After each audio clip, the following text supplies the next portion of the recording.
ผู้บ่าวห้างผู้บ่าวแบบมีเคยมีเมียมาก่อนได้ซะน้องก็จะลมได้บ่ได้มีติบ่ผู้บ่าวห้างอย่างนั้นยันว่าหมู่แซวโอ้เป็นผู้สาวมางามๆเบิด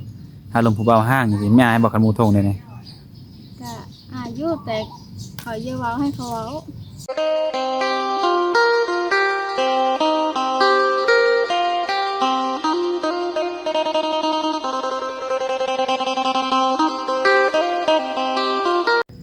กับทักทายสบายดีและสวัสดีเด้อพ่อแม่พี่น้อง FC โมสุขุสุคนเนาะสิเป็น FC ฝั่งลาวฝั่งไทยดูอยู่ต่างประเทศมื้อนี้ก็ยินดีต้อนรับเข้าสู่ช่อง YouTube ของบ่าวศิรัตเช่นเก่าเช่นเคยเนาะทุกคนมื้อนี้ทุกคนเนาะทางบ่าวศิรัตเองก็ได้มาหาทางผู้สาวอยู่ที่เมืองอัสสะพรเนาะทุกคนเนาะก็เป็นสาวผู้ไทยเป็นสาวที่เปิดใจทุกคนเนาะเป็นสาวที่แบบว่ายังบ่ทันเคยผ่านการแต่งงานทุกคนเนาะก็ถือว่ามื้อนี้ก็มีโอกาสมาเปิดใจเพิ่นเนาะเป็นสาวโสดหน้าใหม่เปิดใจมื้อนี้เป็นมื้อแรกทุกคนเนาะแต่สำหรับหนุ่มๆคนใดอยากฮู้ว่าสาวคนนี้เป็นจังได๋ทุกคนเนาะในการเปิดใจเพิ่นนี่พร้อมที่จะสละโสดบ่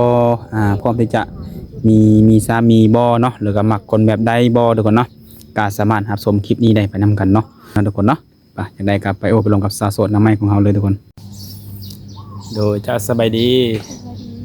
สบายดีเนาะทุกคน มื่อนี้กับพา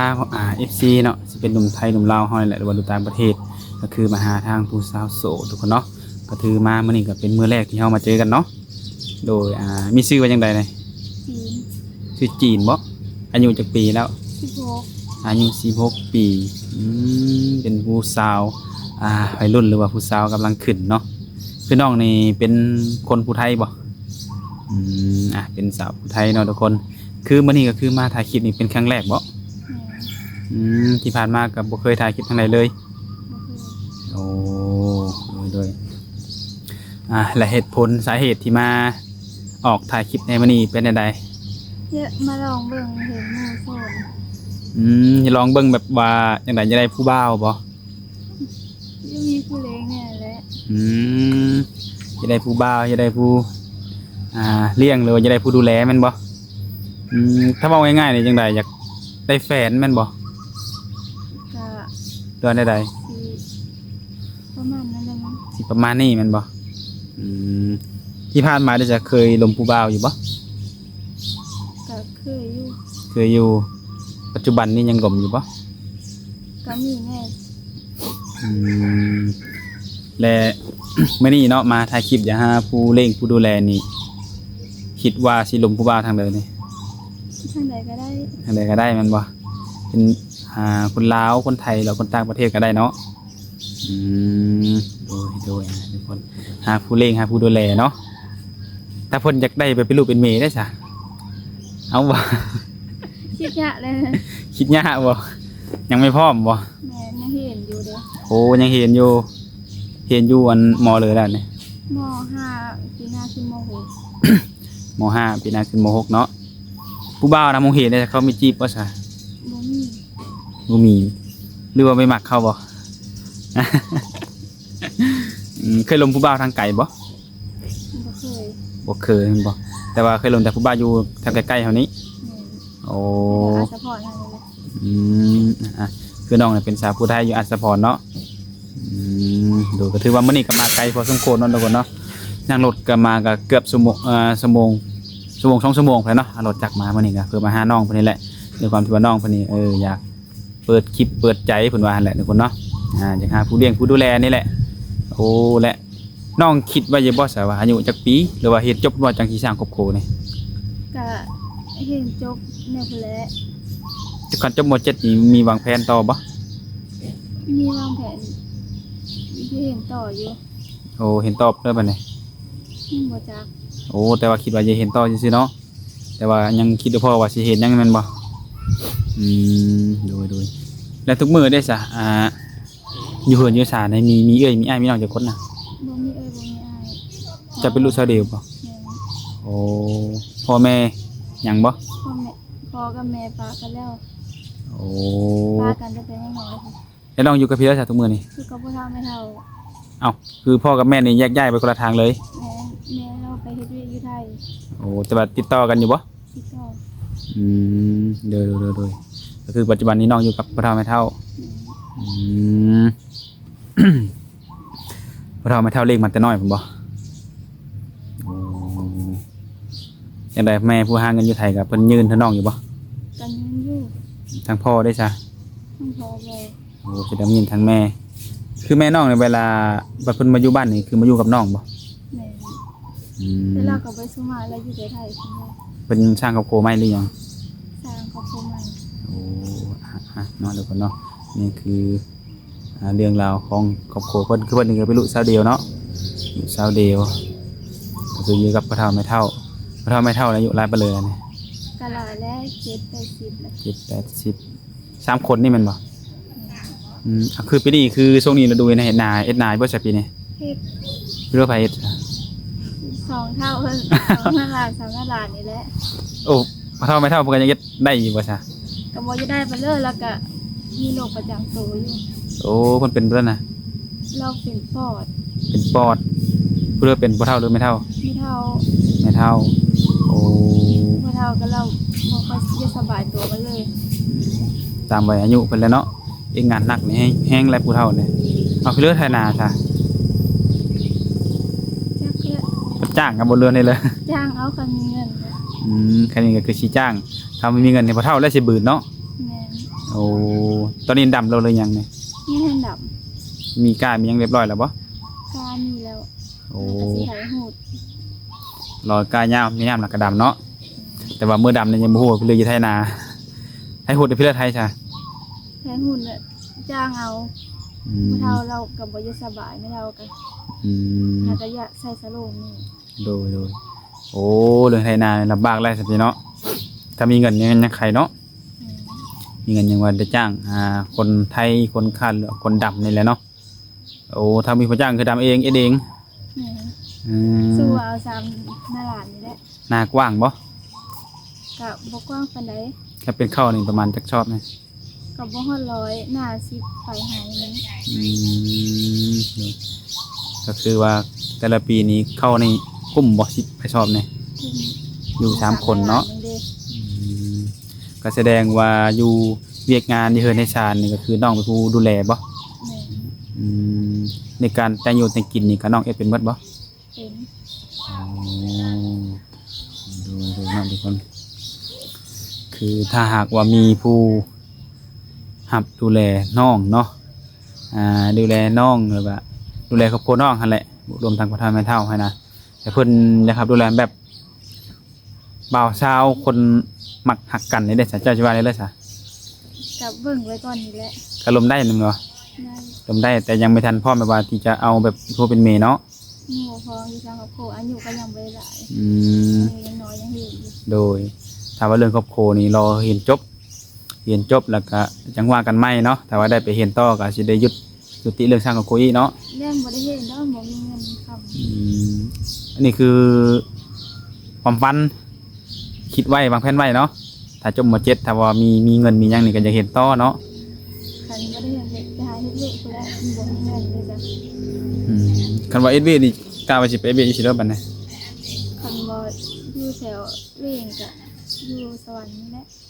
ผมไม่ลองเป็ดอยู่ไทยบ่ ก็อย่าลองอยู่ คิดจะไปไทยอยู่เนาะ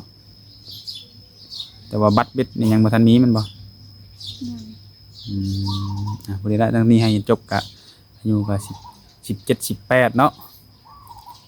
เอ็ดบัตรยังมันก็สิได้ง่ายอยู่ก็ว่าแหละอันนี้ก็เป็นเรื่องอนาคตเฮาเนาะเฮาก็ได้แต่วางแผนไว้คิดไว้เพราะว่าในช่วงนี้เขายังเห็นอยู่ คือตอนนี้น้องเห็นพักแล้วบ่ ตักแล้ว พักแล้วได้ SBA งานเสริมบ่ บ่อยู่เหินเบิ่งบ่เท่าไม่เท่า อืมคือเบิ่งพ่อเฒ่าแม่เฒ่าแบบนี้แหล้วบัตรใช้จ่ายแทนเงินใช้จ่ายแต่ละมื้อนี่จะมาได้ทั้งเลย ก็แม่ให้แน่ แม่ของน้องนี่แม่นบ่ แล้วก็ป้าให้อยู่ผู้เดิม โอ้เขาก็ทุกเดินเท่าไรแม่เฮินน่ะ เดือนละ1,000-2,000นี่แหละเราก็บ่มี แม่น้องเพิ่นก็ครอบครัวเพิ่นอยู่ตรงนั้นเนาะเพิ่นก็สร้างครอบครัวกุ้มบ่เดือนละ 2,000 กะกลุ่มนั่นแหละไม่เท่ากับขายกล้วยขายป่า โอ้ชื่อว่าพระแม่เฒ่าเพิ่นก็มีอาชีพเสริมเนาะม เลี้ยงหมูขาย หมูบ่โอ้หมูเนี่ยหมูพันธุ์หรือหมูลาดเพิ่นเองเนี่ย หมูลาด หมูลาดอ๋อ น้องก็เล่งไปเบิ่งน้ำเพิ่นนำบ่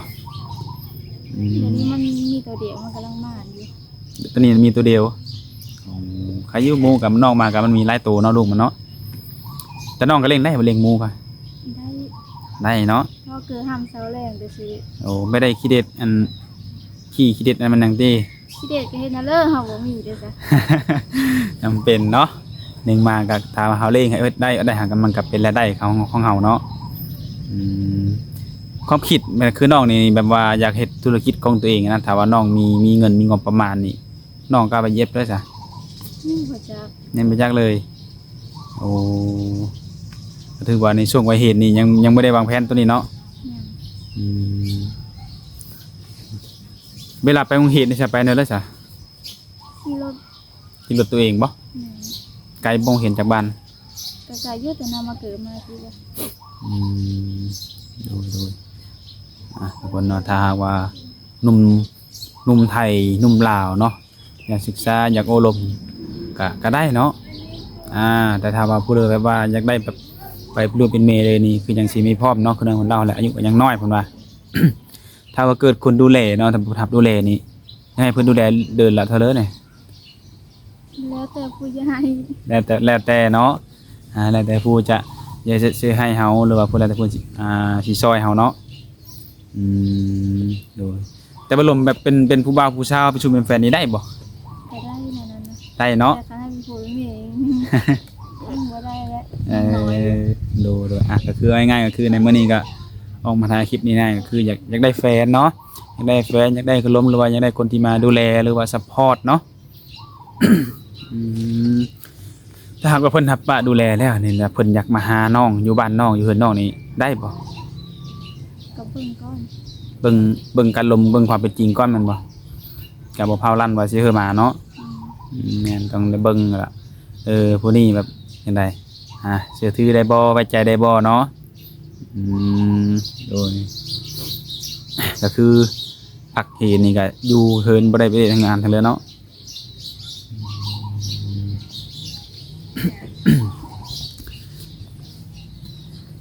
ทุกคนเนาะและเนี่ยสาถามว่าเพิ่นอยากลมเนาะอยากแชทอยากโทรเล่นกับน้องเดี๋ยวน้องมีหยังแหน่เพิ่นนี่ โทรได้ใช้ได้อยู่ มีเฟซมีไลน์มีแอปบ่ อืม มีเบัดซ้ำบ่ แม่น อยากได้เนาะก็คือช่วงนี้ก็มีเวลาลมอยู่แม่นบ่ มีอยู่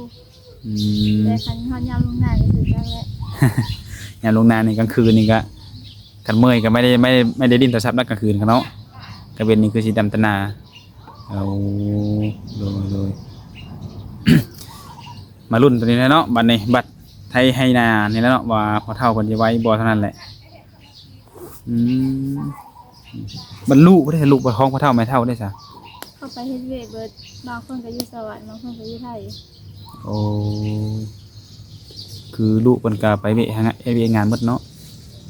อืมโดยเป็นไงได้อยู่กับพอเท่าไม่เท่าเรียกงานนักบ่เฮอได้เลย มาอยู่ นักอยู่มัน เขา บ่ ไปเหิดนั่นกับดำให้ดำหน้าหอดอย่างหน้าเลย อืมเขาจ้างวันเท่าไหร่อยู่พี่ ประมาณแสนปลายมั้ง วัน100,000ไป1,500,000บ่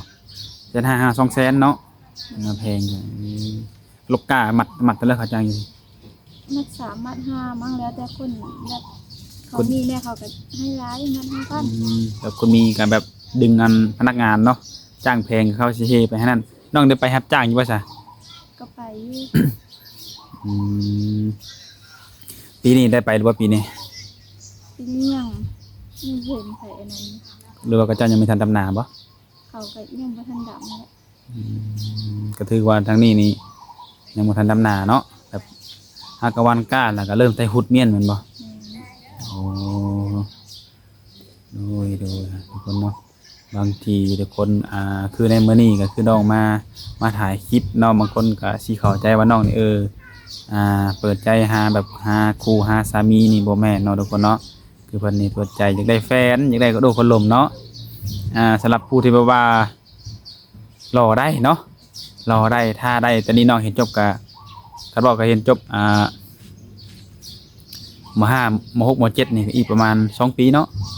2 ปีถือว่าจบม .7 แต่ถ้าว่านับจบม .7 แล้วถ้าน้องมีเงินมีงบก็ได้เรียนต่อก็จังว่ากันอีกตอนนั้นเนาะ ถือว่าในช่วงนี้ก็เป็นช่วงที่ว่าเบิ่งใจกันเนาะเบิ่งใจกันอบรมกันไปกันว่าถึกอกถึกใจก็คบหาเป็นชู้เป็นแฟนถ้าว่าเป็นแฟนกันแล้วเพิ่นอยากมาหาอยากมาเล่นนำกะจังว่ากันตัวนี้เนาะโดยน้องเองก็บ่ได้ไปเล่นทางเลยบ่ซะ บ่ แบบคือน้องเป็นชาววัยรุ่นนี่คือสิมักเล่นมักเที่ยวแต่ไม่มักบ่ซะ ก็มักอยู่ มักอยู่แมันบ่ แต่ดินหลายก็บ่ได้ เป็นได้เลย อยู่ดินมันก็ต้องใช้เงินเนาะ แน่นอนเนาะช่วงนี้เฮาก็ยังไม่มีรายได้เป็นของตัวเองเนาะคือว่ารายได้ก็ยังใช้น้ำแม่อยู่ถ้าว่าผู้บ่าวเข้ามาจีบน้องนี่เพิ่นกินเหล้าเมาเบนี่ก็ได้บ่ ก็ได้ จีบได้เนาะคุณมีอายุได้ซะสิอายุหลายไปเลยผู้บ่าวนี่ จักแหละ ถ้าเลยก็ได้บ่แล้วแต่ว่าผู้ที่จะหับเขาได้เนาะหับเขาได้ถ้าเขาได้เนาะถ้าเพิ่นท่าเขาได้ก็ล้มแต่เพิ่นท่าบ่ได้ก็ให้เพิ่นหาผู้มือเนาะผู้บ่าวห้างผู้บ่าวแบบเคยมีเมียมาก่อนได้ซะน้องก็จะล้มได้บ่ ได้ มีติบ่ยันว่าติโอ้ยผู้บ่าวห้างอย่างนั้นยันว่าหมู่แซวโอ้เป็นผู้สาวมางามๆเบิดถ้าลมผู้บ่าวห้างจังซี่แม่ให้บอกกันหมู่ทงได้ไง ก็อายุแต่เขาเยาเว้าให้เขาเว้า เนาะการสิเว้าภาษาบ้านเฮาพื้นนี่มีกระดูเนาะ คันเว้านั่นคือเฮาเพียงแต่ว่าได้เฮ็ดให้เฮาแบบมันดีแหละคือพอเนาะมันดีกับเฮาดีกับครอบครัวเฮานี่ก็ถือว่าสุดแล้วแหละให้ช่วยได้ก็แล้วแต่เนาะดูทุกคนเนาะก็ตามนั่นแหละทุกคนเด้อมื้อนี้ก็คือว่ามาถ่ายคลิปเพิ่นเป็นมื้อแรกเป็นได้ความรู้สึก จริง จริงๆจักหน่อย ๆบ่เคยถ่าย เคยถ่ายคือมาถ่ายแล้วนี่หมู่แนะนำบ่คือหมู่แนะนำหมู่ที่เคยเปิดน่ะหมู่ได้แม่นบ่ได้ผู้บ่าวได้แฟนเนาะได้ผู้ดูแลนำบ่ ได้ มาวัดกันว่าน้องนี่สิได้ผู้บ่าวทั้งเลยวันนี้เนาะคือน้องนี่บ่ได้จำกัดว่าผู้บ่าวทั้งเลยก็ได้แล้วก็อายุก็ไม่ได้จำกัดเนาะเป็นพอห้างพอไม้นี่ก็น้องก็ลมได้เนาะ ได้ ไม่ติพุ่นน่ะถ้าว่าลมถูกอกถูกใจก็ถ้าว่าสิสร้างครอบครัวก็มันเป็นเรื่องอนาคตตัวนี้เนาะมาร่วมทำกันคือน้องเพิ่นก็มีเฟซแม่นบ่เฟซนี่แจกได้บ่จังได๋หรือ เดี๋ยวอันนั้นเอาหลายเอา สะดวกหลายเนาะบ่แอปนี่สะดวกบ่ เอาแอปสตู ถือว่าสะดวกแอปกับไลน์เนาะเราต้องแจกในโซนที่ว่าเรานี่สะดวกลิ้นสะดวกแชทเนาะสะดวกโทรมันจังเวลาลงกันมันจะได้เข้าใจกันไวถือว่าแจก2อย่างนี่พอเนาะโดยโอเคทุกคนเนาะก็มีแต่ว่ามื้อหน้ามื้อไหนถ้าว่ามีโอกาสอีกได้มาอัดซัพพอร์ตอีกเนาะก็สิได้มาอัปเดตว่าน้องเพิ่นนี่สิได้สู้ได้แฟนทั้งเด้อเนาะทุกคนเนาะสำหรับน้องหยังก็ชื่อน้องนะ น้องจีนเนาะสาวผู้ไทยมางัดซัพพอร์ตเนาะทุกคนอายุ16 ปีเพิ่นต้องการที่จะหาแฟนมาลุ้นนำกันเมื่อหน้าเมื่อไหร่จังเจอกันแม่น้องๆเนาะวันนี้เอาถือว่าสำเนียงก่อนโอเคสบายดี